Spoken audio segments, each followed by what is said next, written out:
쭉 진행하겠습니다. 이 세상의 통치자, 성경에 요한복음 16장 11절에 심판에 대하여라 하면 이 세상의 통치자가 심판을 받기 때문이라. 그래서 사탄의 칭호가 이 세상의 통치자라고 했습니다. 그래서 지금 이 세상은 사탄에 의해서 통치되고 있는데, 어떤 사람은 하나님이 통치하고 계시는데요. 둘 다 맞습니다. 하나님께서 사탄에게 위임하셨어요. 사탄에게 통치권을 위임하셨기 때문에 사탄은 자기가 통치를 하고 제멋대로 하지만 하나님이 정하신 제한 범위가 있어요. 예를 들면 욥을 네 마음대로 하거라, 그 대신 목숨은 손대지 말라, 그렇게 말씀하셨죠. 그러니까 궁극적으로는 하나님이 통치하신 건 맞습니다. 그러나 지금 현재 돌아가는 것들은 하나님께서 일단 허락하신 상황이죠. 그래서 우리가 이 세상의 통치자란 타이틀을 가지고 있는 이 사탄이 우리를 지배하고 우리가 그의 종이었죠. 죄의 종, 사탄의 종. 우리 그리스도인들은 영이 거듭남을 통해 보이지 않는 하나님의 왕국 백성이 되었습니다. 요한복음 3장에 잘 기록되어 있습니다. 이 왕국은 우리가 이제 속된 말로 새로운 여권을 받았어요. 새로운 국적을 취득을 했는데, 그렇죠? 이 왕국은 어떤 왕국이냐? 성경에 보니까 먹는 것, 입는 것과 같은 물질적인 왕국이 아닌 영적 왕국이며, 여기서 우리가 조심해야 됩니다. 이 세상 사람들은 하나님을 믿고 어떻게든 이 세상에서의 물질적인 풍요와 경제적인 안정과 육체적인 건강을 도움을 받으려고 하나님을 믿는 그런 분들이 너무 많아요. 부수적으로 그러한 도움을 주실 수도 있어요, 하나님께서. 그러나 그게 목적이 되서는 안 되죠. 그렇죠? 그래서 그런 눈에 보이는 물질적인 왕국은 예수님께서 지상에 오셔서 직접 통치하시는 하늘의 왕국이 이 땅에서 천년왕국이 시작될 때 모든 물질적인 풍요와 우리가 누리는 그런 것들을, 건강과 이런 것을 얻을 수가 있죠. 그러나 지금 이 세상에서는 오히려 그런 것들에 그리스도인들은 손해 볼 때가 더 많이 있습니다. 자, 그래서 우리는 영적인 왕국이라 그래요. 영적인 왕국. 구약 성도들에게는 물질적인 축복, 우리는 하늘에 있는 영적인 것으로 복을 주셨다고 에베소서 1장 3절에 말씀하셨죠. 영적인 복을 얼마든지 마음껏 누릴 수 있는데, 영적인 복은 어디다가 이렇게 딱 쟁겨놓고 물질적인 축복을 주시옵소서, 그걸 밤낮 그 기도만 하고 있으면 어떡합니까?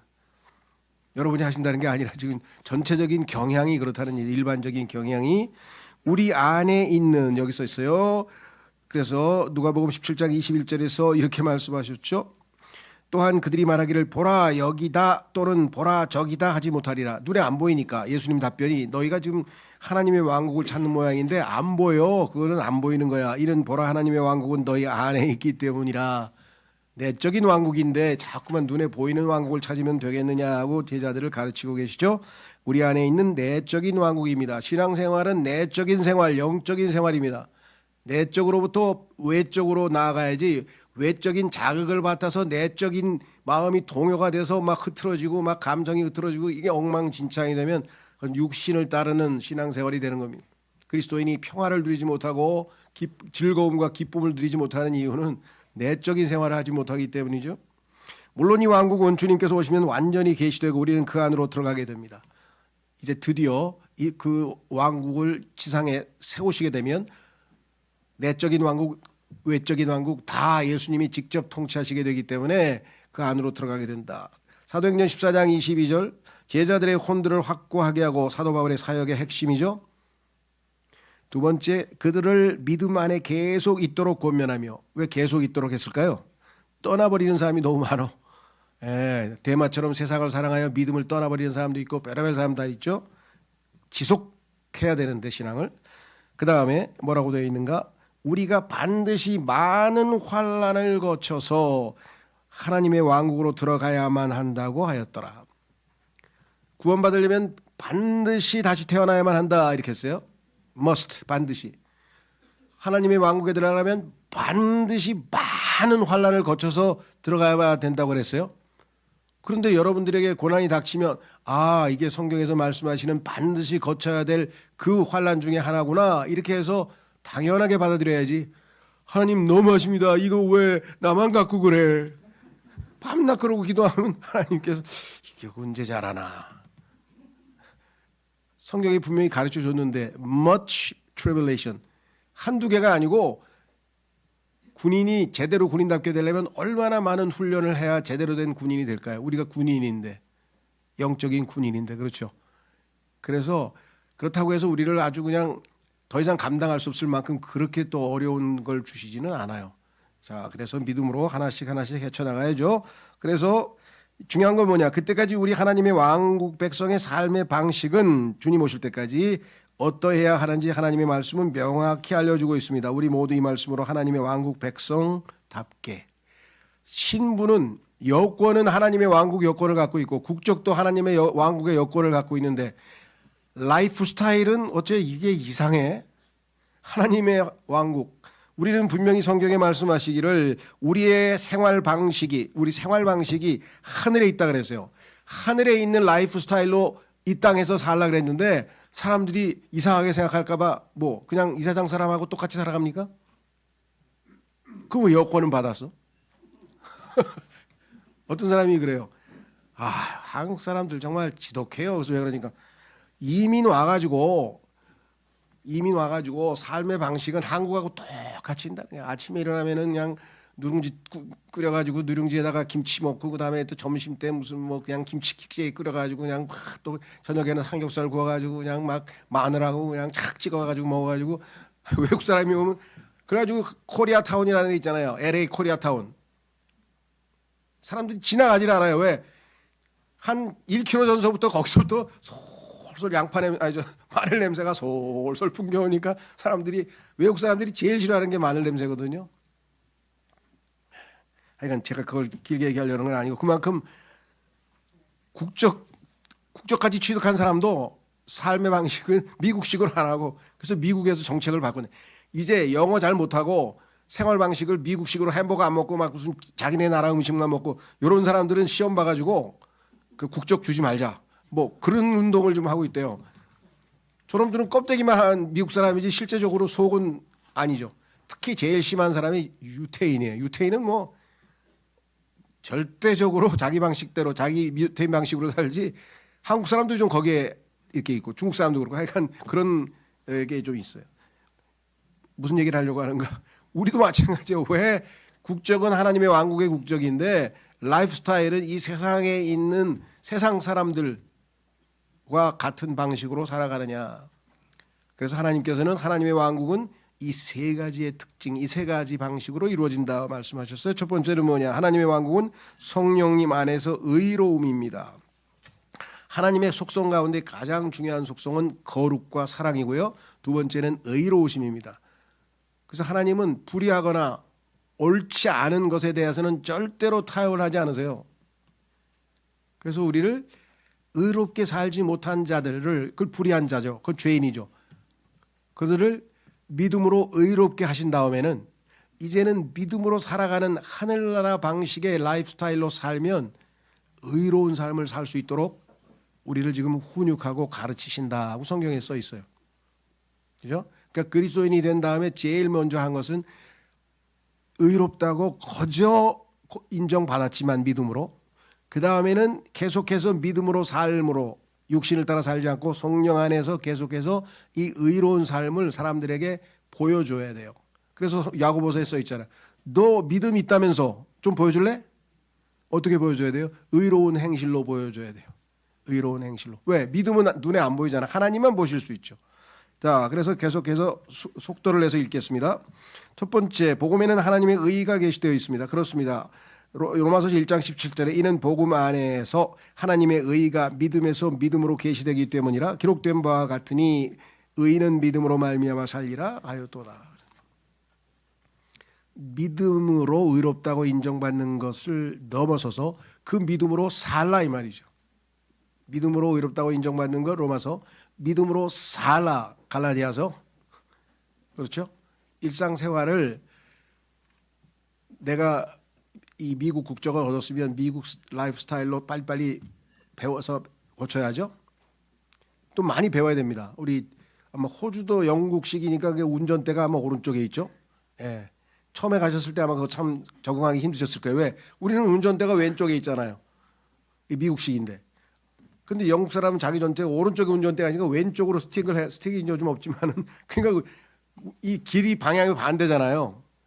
그 얼마나 일본도 그렇고 영국도 그렇고 뭐 호주도 그렇고 하여간 이쪽 몇몇 나라들은 그렇게 반대거든요. 근데 그거 다 적응해야 되죠.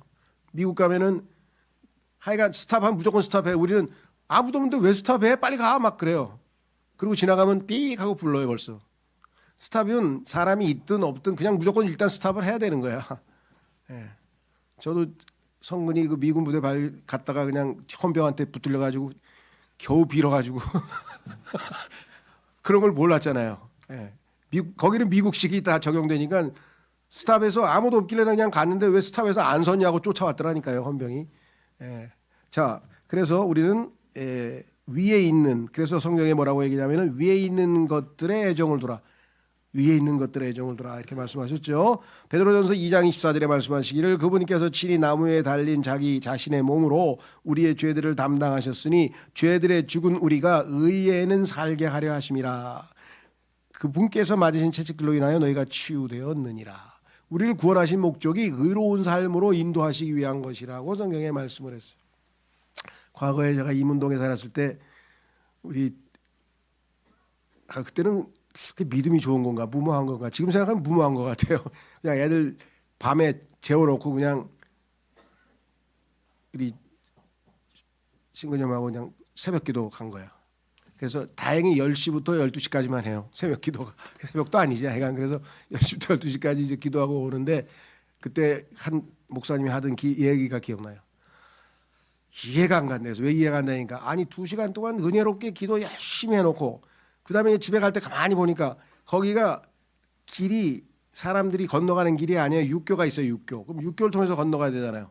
근데 전부 다 냅다 질러서 뛰어간다는 거야. 그럼 불의한 일이잖아요. 교통법규를 어기는 거잖아요. 그러니까 우리 신앙생활이 다 그런 식이야. 그렇죠. 교통법규 세웠어요. 그 안에 왜 그걸 지킵니까? 국가 권력이 있어요. 그 위에 누가 있습니까? 하나님이 주신 그 권위가 있어요. 그 하나님이 주신 세속 그 하나님의 권위 때문에 여러분들이 가다가 멈추는 거예요. 빨간불이면 멈춰야 되잖아요. 아, 새벽 4시에 아무도 없는데 미쳤어. 왜 멈춰? 빨리 가. 그렇죠. 대부분의 옆에 탄 소수들은 다 빨리 가라 그렇죠. 운전수가 지키려고 해도. 자, 그런 겁니다. 자, 그래서 우리는 세 번째 로마서 5장 1절에 우리는 믿음으로 의롭게 됩니다. 믿음으로. 그렇기 때문에 우리는 믿음으로 살아야 돼요. 믿음으로 살지 않으면 절대 의롭게 살 수가 없어요. 우리가 율법을 지키지 못하는 게 불의한 건데 율법을 못 지켜서 구원받았고 믿음으로 그 다음에도 믿음으로 살아야지. 그때부터 율법을 다시 지키려고 그러면 또 불의한 짓을 저지르게 되는 것이겠죠. 그래서 우리가 의롭게 믿음으로 살아보려고 하는데 이런 라이프 스타일을 경험해 보지를 못했어 우리가. 그렇기 때문에 예수님께서 내가 가르쳐 주겠다. 나한테 배워야 된다 이거예요. 지금 배워야 된다. 그렇죠? 자, 그래서 보세요. 디도서 2장 12절에 디도서 어디 갔어요?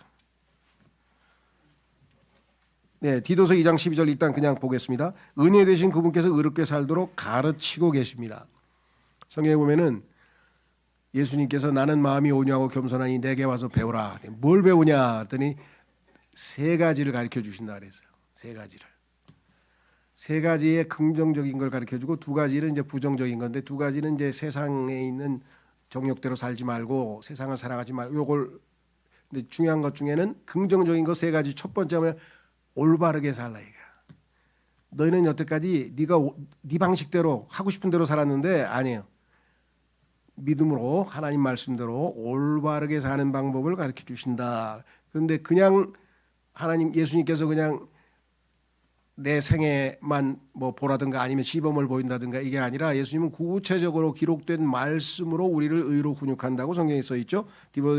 거기에 디모데후서 3장 16절에 모든 성경 기록은 하나님의 영감으로 주어지는 것으로 교리와 책망과 바로잡음과 여기 나와 있네요. 의로 훈계하기에 유익하니. 그래서 하나님 말씀을 통해서 이게 잘못됐구나. 그럼 어떻게 돼요? 여기 나와 있잖아요. 바로잡아야죠. 고쳐야죠.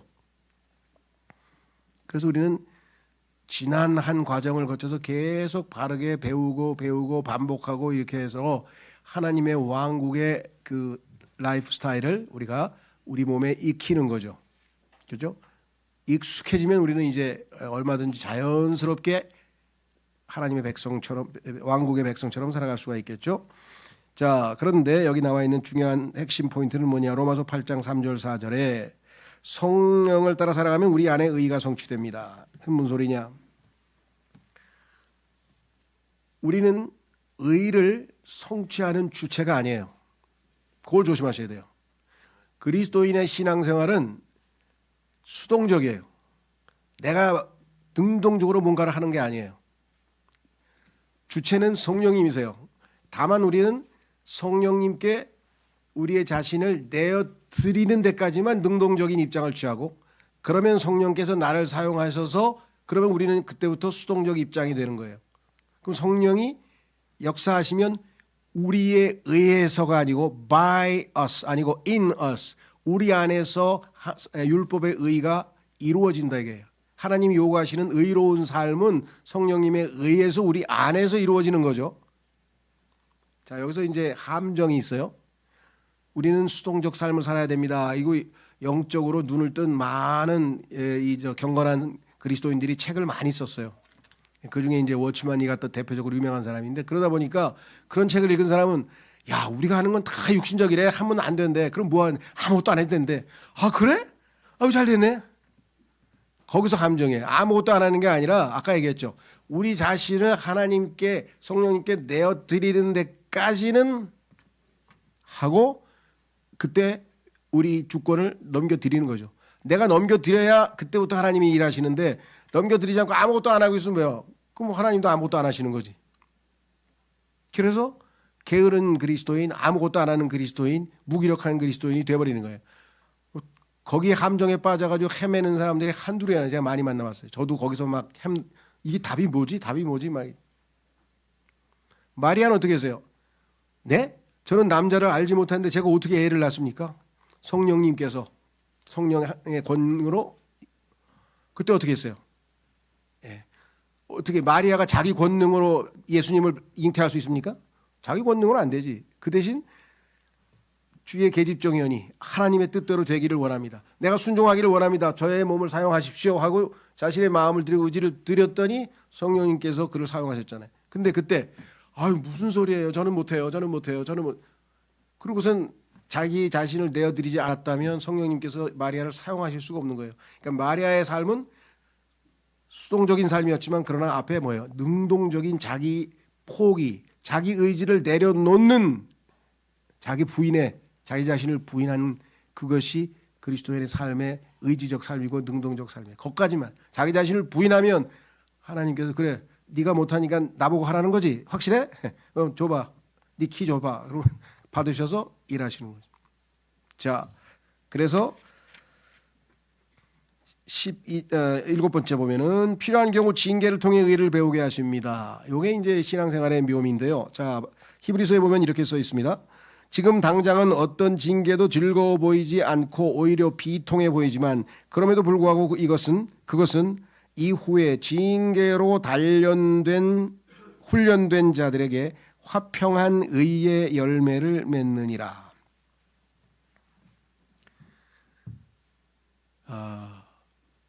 신앙생활은 이 단련의 정말 과정이에요. 그렇죠? 우리를 정금같이 빚으시려고 그러는데 정금은 그냥 안 나와요. 용광로로 들어가가지고 용광로에서 오랫동안 열을 받아서 녹아내려서 그 다음에 이제 결국은 찌꺼기를 다 빠지고 이제 정금이 나오잖아요. 그래서 성경에서는 우리의 고난을 용광로에다가 비교하고 있습니다. 그래서 성경에 보면은 고난의 용광로 이런 점, 고난의 용광로를 통해서 우리가 빚어지죠. 그래서 결국은 의리로 의의 열매를 맺도록 하시는 것이 하나님의 궁극적인 목적이에요. 그 지난한 과정을 하나님께서 잘 조율하셔서 힘들 때 완급도 조절하시고 속도도 조절하시고 다 해요. 시간이 많이 걸리는 거예요. 구원은 한순간에 이루어지지만 의롭다고 인정받는 것은 한순간이지만 성화는 오랜 기간 지속이 됩니다. 여기서 다 신앙생활에 실패하는 거예요. 하루아침에 야 어떻게 할까? 야 산에 가서 일주일만 금식하면 끝나. 그래. 가가지고 그냥 그래가지고 뭐 그러면 내려오면 그 다음부터 다 모든 신앙생활이 죄를 안 짓고 그냥 항상 승리합니까? 전혀 그게 아니에요. 근데 그런 방식으로 하려 그래요. 한국 사람의 기질은 신앙생활에도 나타납니다. 빨리빨리 해치워야 돼 모든 걸. 빨리빨리 안 돼요 신앙생활은.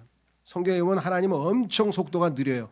그래서 항상 하나님 소리가 기다려라, 기다려라, 기다려라. 아니 지금 왜 아직도 안 오시는 거예요? 지금 세상이 돌아가는 꼴을 보니까 주님이 빨리 오셔야 되는데 왜 안 오세요? 그러면 네가 오냐? 내가 오지. 주님을 우리가 조정하려 그래. 우리가 협박한다고 주님이 일찍 오실 것 같아요? 안 와요. 차라리 편안하게 느긋하게 열심히 기도하고 기다려. 네가 알지 못하는 순간에 벌써 내가 가 있을 테니까. 자, 두 번째. 첫 번째는 아무리 강조해도 왜? 여기에서 간증을 보이는 그리스도인이 많지 않아요. 예수 믿는 사람들이요? 아유 세상 사람보다 더해요. 뭐 벨수단 다 써가지고 그냥 하나님의 축복을 받는데 뭐 따질 거 있냐 그러면서 베레벨시 아유 뭐 그게 의롭지 못한 간증이 너무 많아요. 그렇죠? 하나님의 자녀들은 하나님의 명예를 먹칠하면 하나님은 의로우신 분이에요. 불의한 짓을 절대로 하지 않아요. 잘못된 방식을 하지 않아요. 세금 안 떼먹고 그대로다. 손해봐도. 그렇죠? 예. 저 지난번 10만 원 냈어요. 그래서 전기차 세우는 데다가 아무리 돌아도 주차장입니다. 그랬더니 주차장이 모자르다고 항의를 했나 봐. 7개를 새로 만드는데 동의하시냐고 있더라고요. 난 동의해다 썼지. 7개 새로 만든다 그러더라고. 하도 모자른가 봐요. 어쨌거나 하여간 예전 같으면 억울한 데 가서 뭘 따져볼까? 뭐 어겼으면 그냥 하는 거야. 그냥 다 내. 이런 작은 일서부터 시작해서 그렇죠? 아까도 얘기했지만 이게 충만하게 새벽 기도하고 그냥 육겨놔두고 냅다 뛰어가면서 은혜 받은 겁니까? 아니면 이 뭐에 요요가 된 겁니까? 도루묵이 된 겁니까? 자, 그래서 의롭다는 거 이거 놓치면 안 돼. 대한민국 그리스도인이 제일 약한 점이 이거예요. 형님 왜? 우리 그리스도인 아닙니까? 좀 봐주세요. 회사 사장이 크리스찬이야. 근데 직원이 자기가 하고 같은 크리스찬이라고 같은 교회 다닌다 그래가지고 좀 봐달라는 거야. 편법으로 좀. 그 불의한 짓을 하는 소리 아니잖아요. 하는 거잖아요. 근데 이런 걸 너무 잘해. 그리고 그걸 형제 사랑이라고 착각하는 그게 무슨 사랑입니까? 사랑은 진리와 함께 기뻐야 되는데 진리를 무너뜨리고 무슨 사랑이 있어요? 이게 너무 이게 약해. 제가 계속 강조하는 거예요. 우리 힘으로 의롭게 못 살아. 그러나 주님께 맡기면 주님은 33년 반 동안 단 하나의 율법 613가지를 단 하나도 어기지 않은 채 100% 완벽하게 사신 의로우신 분이에요. 내가 살지 않고 그리스도께서 내 안에 사시면 그런 삶을 살아내실 수가 있다는 믿음으로 주님을 의지하고 의탁하는 겁니다. 두 번째, 이거는 이제 성령님 안에서 화평입니다. 자, 로마서 5장 9절 10절에 보면은요 이렇게 써 있습니다.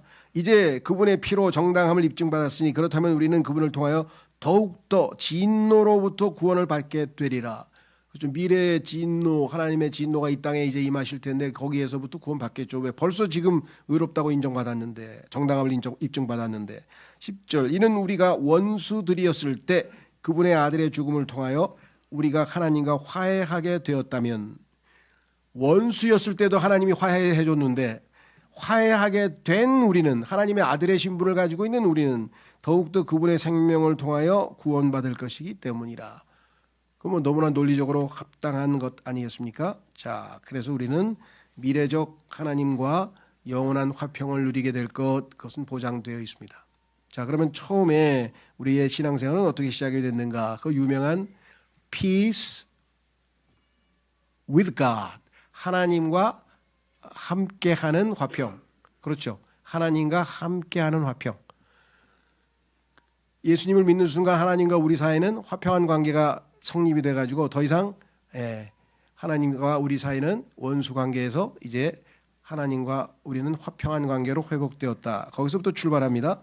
자, 그러면 그것이 가능한 것은 무엇인가? 그것은 하나님께서 우리의 화평으로 예수 그리스도를 지목하셨기 때문이죠. 에베소서 2장으로 가보시면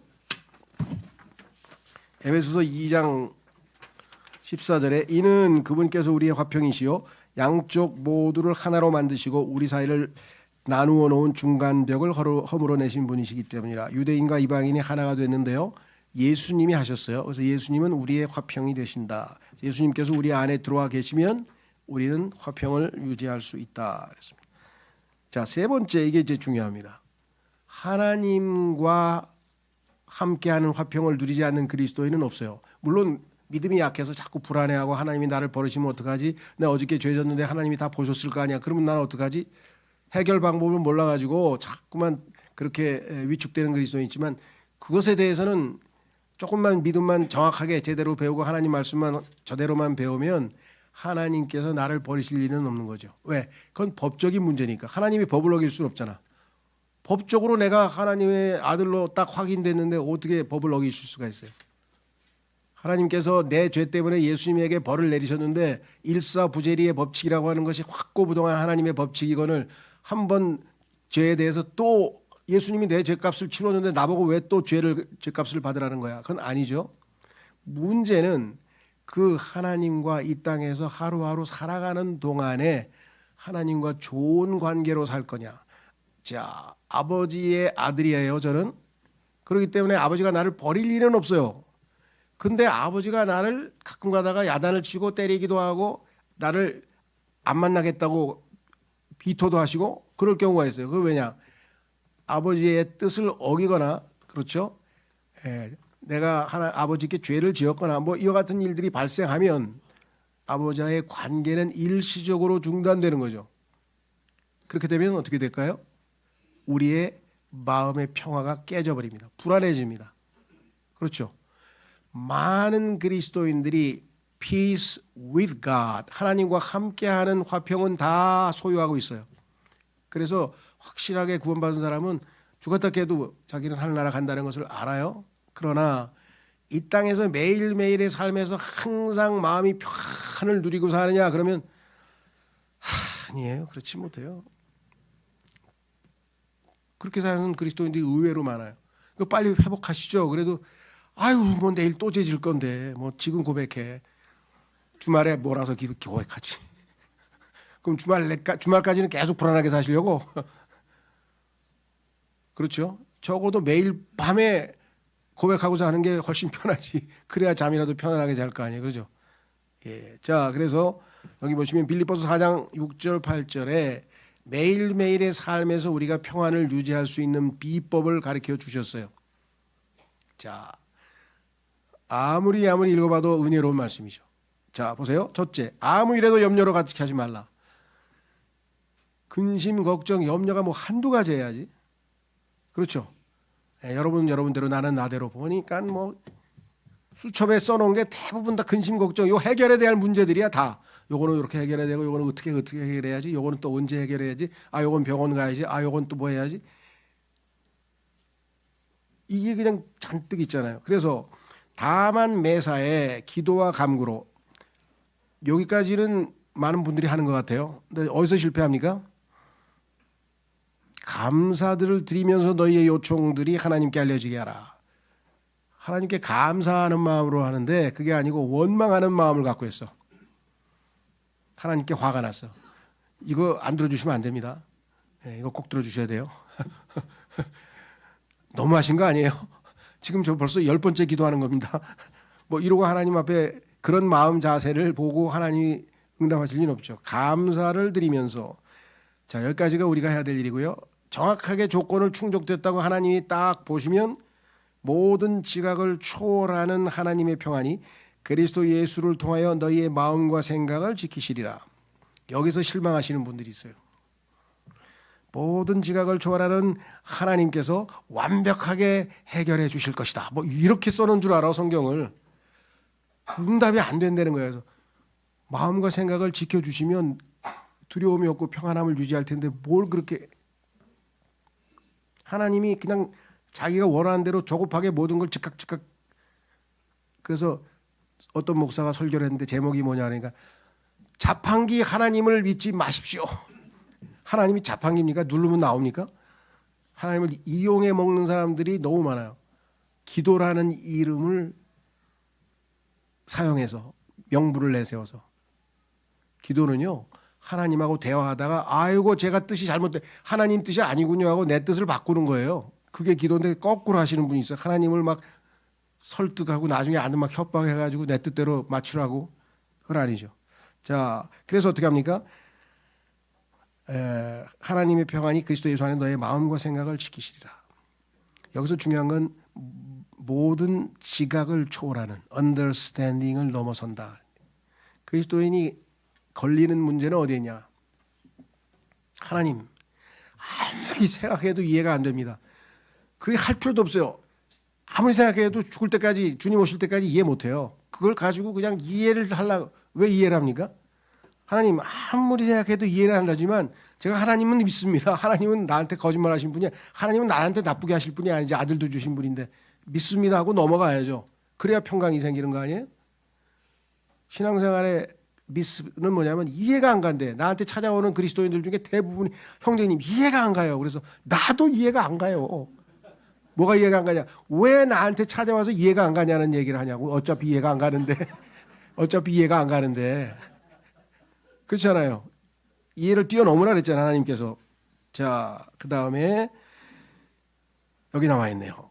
마지막으로 형제들아, 만일 어떤 덕이 있거나 찬사가 있다면 무엇이든지, 자, 이거 참된 것, 정직한 것, 공정한 것, 순수한 것, 사랑스러운 것, 좋은 평판에 속한 것, 이런 거 생각하면요, 온갖 잡스럽고 추악하고 더럽고 이런 생각이 들어올 틈이 없어요. 근데 이미 그냥 잡스러운 생각을 꽉 찼어.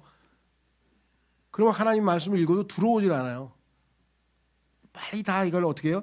싹 사로잡아가지고 그리스도께 갖다가 바치라고 고린도전서에서 했잖아요. 그게 답이에요. 그게 해결책이야. 잘못된 생각, 하나님 보시기에 아 이거 옳지 않은 생각들은 빨리 모아가지고 싹 묶어가지고 어떻게 해요? 예, 재활용 봉투에 넣지 말고 그냥 일반 쓰레기 봉투에 넣어서, 재활용하면 큰일 나요. 일반 쓰레기 봉투에 넣어서 갖다가 그냥 버려버려야 돼. 그리스도께서 다 처리해버리지. 그래서 여기 순수한 생각들, 참된 생각들 이런 걸로 가득 차야 우리의 삶이 평안한 거죠. 주님께서 보장하시는 평강이 유지가 될 수가 있습니다. 자, 그 다음에 이제 중요한 거는 뭐냐? 그럼 하나님과도 나는 화평한 관계야. 그 다음에 내 자신과도 이제 싸울 일이 없어. 내 자신과도 화평한 관계가 됐어. 이제 하나님이 마음을 지켜주시니까. 그럼 세 번째가 중요한 거예요. 이 두 가지를 통해서 어떻게 하라고요? 다른 사람과도 화평을 유지하라 이거야. 특히 나를 힘들게 하는 사람들과 화평을 유지해야 되는데 요거를 못하더라고 그리스도인들이. 구약에 보니까 그런 사람들 망하게 해달라고 기도가 나와 있던데요. 난 그래서 나를 괴롭히는 놈들 다 한 칼에 그냥 처단해 주십시오. 밤낮 그렇게 기도하는데요. 그런 사람이 있어요. 그래서 그럼 구약에 살지 왜 신약에 살고 있어? 신약은 원수를 사랑하라 그랬잖아. 이해가 되세요? 자기가 어느 시대에 속한지도 몰라. 지금 구약 시대 하나님께서 허락하신 이유는 또 따로 있어요. 그게 중요한 게 아니라 지금은 결국 모든 사람과 화평하게 지내야 됩니다. 써 있습니다. 로마서 12장 18절. 가능한 한 너희 편에서 할 수 있는 만큼 모든 사람과 더불어 화평하게 살라. 결정적인 결론은 26장 3절 이사야서. 이건 꼭 외우고 계세요. 당신께서는 하나님 자신의 생각이 당신께 고정된 자를 완전한 평안 가운데 지키시리니 그가 당신을 신뢰하기 때문이다.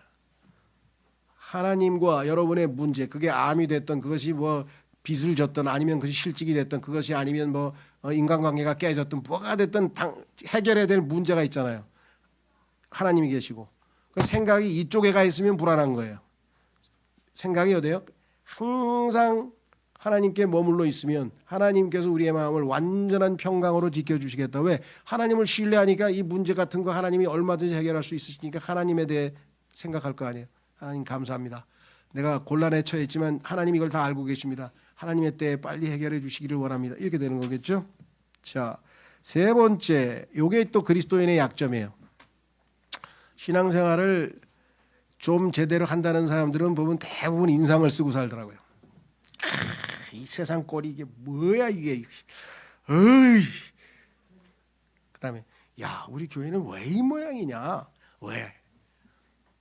그리스도인들의 얼굴에 환하게 빛이 떠올라가지고 즐거움과 기쁨이 있고 하나님의 오른편에는 항상 즐거움이 항상 기쁨이 넘친다 그랬는데 그렇잖아요. 하나님은 진정한 쾌락주의자예요. 제일 엉터리 쾌락주의자가 누굽니까? 그 에피쿠로스라는 사람, 성경에 나오는 인물이죠. 에피쿠로스가 바울하고 아마 논쟁을 한 것 같은데 그 사람이 알려진 쾌락주의자예요. 인간의 삶의 목적이 뭐냐? 즐기려고 사는 거 아니겠어? 그렇죠. 그럼 요즘에 이 세상 인생관하고 딱 맞죠? 모든 걸 즐기려고 살아. 그냥 즐거워야 돼. 뭐 예능도 해야 되고, 하여간 뭐 모든 삶이 즐거움, 재미. 더 아주 즐거움도 아니야. 아주 유치한 재미 때문에 살려고 하는 사람들이 있는데 에피쿠로스는 그 정도 수준은 아니에요. 이 사람은 그래도 철학을 해서 그런지 그런 물질적으로 자극적이고 이런 유치한 거는 금방 다 날라가. 좀 진득하게 하려면은 진정으로 묵상하라고 인간을 생각하고 그래가지고 마음의 기쁨을 누리는 뭐 그런 쾌락, 그죠? 뭐 예술을 통한 쾌락, 이런 게 좀 인간에게 더 중요하다는데 하나님께서는 그걸 넘어서야 되겠죠. 하나님의 즐거움과 하나님의 기쁨으로 우리의 삶이 즐겁고 기뻐야 되는 거예요. 그렇죠? 자, 이게 그리스도인의 삶에서 좀 보여줘야 되는데, 야, 난 예수님 믿는 사람들 보고 그냥 왜, 그러니까 아니 왜 이렇게 인상을 쓰고 다니는 거야? 축복받았다면서. 너 같은 사람이 안 믿으니까 이 사람 얘 믿어야 되는데 믿네 막 그래서 그런 거야 이놈아. 저는 변명을 그렇게 들이대죠. 나도 평상 때 항상 웃고 다니고 즐겁게 다니는데 너같이 안 믿는 친구 생각이 갑자기 나면 그냥 마음이 무거워져서 그래. 제가 좀 둘러대길 잘해요. 자, 여기 나와 있습니다. 로마서 5장 2절에 보면은 뭐라고 되어 있는가? 또한 우리가 그분으로 말미암아 우리가 서 있는 의 은혜 안에 믿음으로 들어감을 얻었으며 하나님의 영광의 소망을 크게 기뻐하느니라. 첫째는요, 하나님의 영광의 소망을 기뻐하는 거예요. 왜? 예수님 오시면 나도 예수님처럼 영광스럽게 변화돼서 하나님과 영원토록 행복하게 살 거야. 나는 예수님처럼 바뀐대, 예수님처럼 된대. 그 영광의 소망 때문에 우리는 기뻐할 수밖에 없죠. 나의 마지막이 예수님과 똑같은 모습이라니 이런 영광스러울 수가, 이렇게 영광스러울 수가, 이렇게 되는 거고요. 11절. 그런즉 이뿐만 아니라 우리 주 예수 그리스도를 통하여 우리가 또한 하나님을 즐거워하느니라.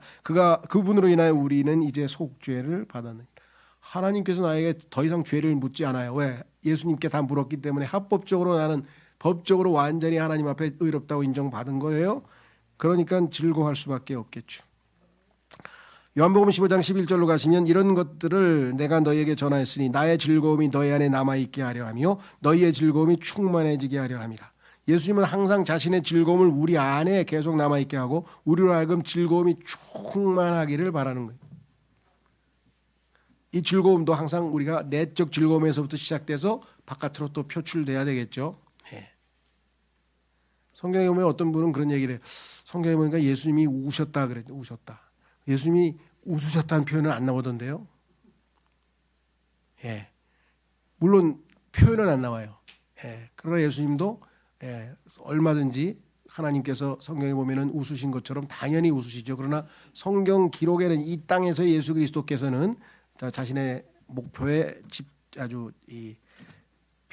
목표를 삼기 위해서 한 가지에만 집중하셨죠. 자, 빌립보서 1장 4절서 25절 26절에 보면은 여기는 항상 즐거워라는 얘기예요. 너희 모두를 위하여 내가 기도할 때마다 항상 즐거움으로 요청을 드리니 그런즉 이런 확신을 가지고 있으니 내가 아는 것은 너희의 믿음의 진정과 즐거움을 위하여 내가 너희 모두와 거하며 계속 있으리라는 것이라. 26절 이는 내가 다시 너희에게 가는 것으로 너희의 환희가 나로 인하여 예수 그리스도 안에서 넘치게 하려 함이라. 기쁨, 즐거움, 기쁨, 즐거움.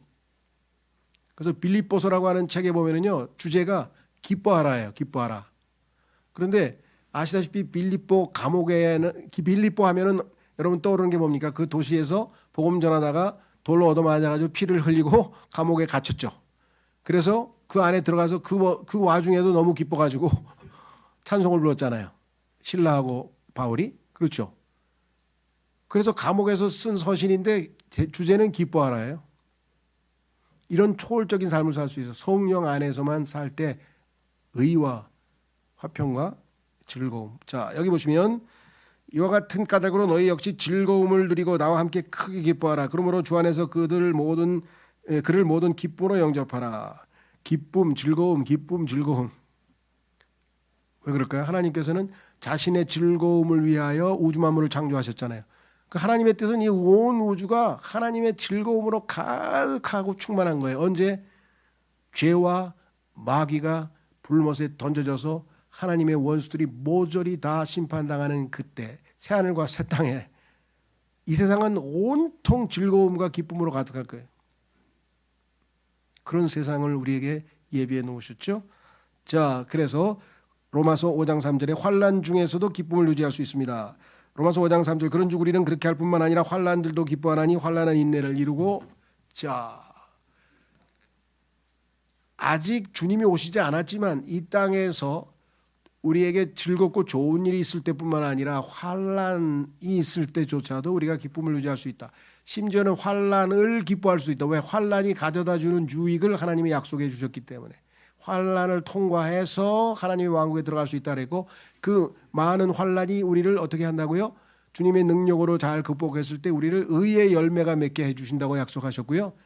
환난이 가져다주는 유익을 하나님이 약속하셨기 때문에 환난조차도 우리에게는 기쁨이 될 수 있다라고 하는 것이죠. 자, 그 다음에 느헤미야 16장 10절에 8장 10절에 이 주님의 즐거움은 우리의 힘입니다. 그리스도인이 죄송합니다. 제가 하나님께 기도하는 것 중에 자주 드리는 기도 제목이 뭔지 아세요?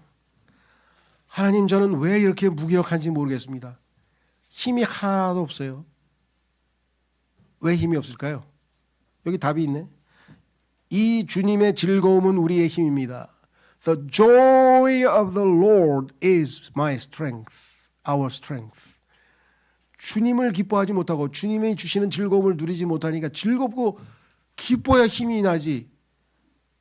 어떻게 힘이 생깁니까? 네.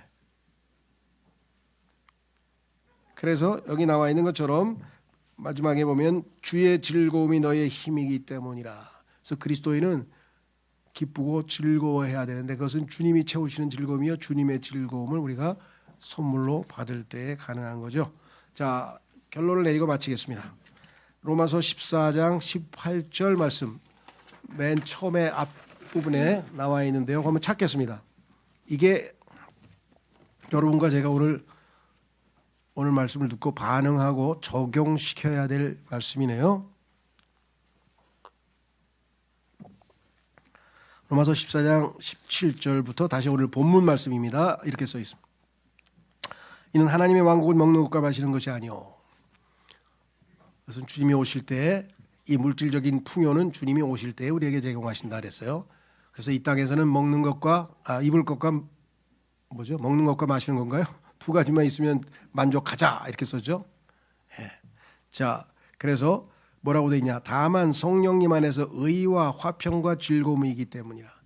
우리의 라이프 스타일은 heavenly 라이프 스타일이고, heavenly 라이프 스타일은 첫 번째는 올바른 삶을 통해서 간증을 바로 세워야 돼요. 저 친구는 절대로 불의한 짓은 하지 않아. 신뢰를 얻어야죠. 그리스도인 저 사람은 불의한 짓은 하지 않는다. 두 번째, 야, 신기하다. 아니 저런 처지에 놓였는데 어떻게 얼굴이 훤하지? 그렇죠. 분명히 근심 걱정으로 가득 차야 될 상황인데 얼굴은 평안해. 얼굴 보면 다 알잖아요. 저 사람이 평안한지 불안한지 다 알죠. 예, 얼굴 보면 다 알잖아요. 세 번째 뭐예요?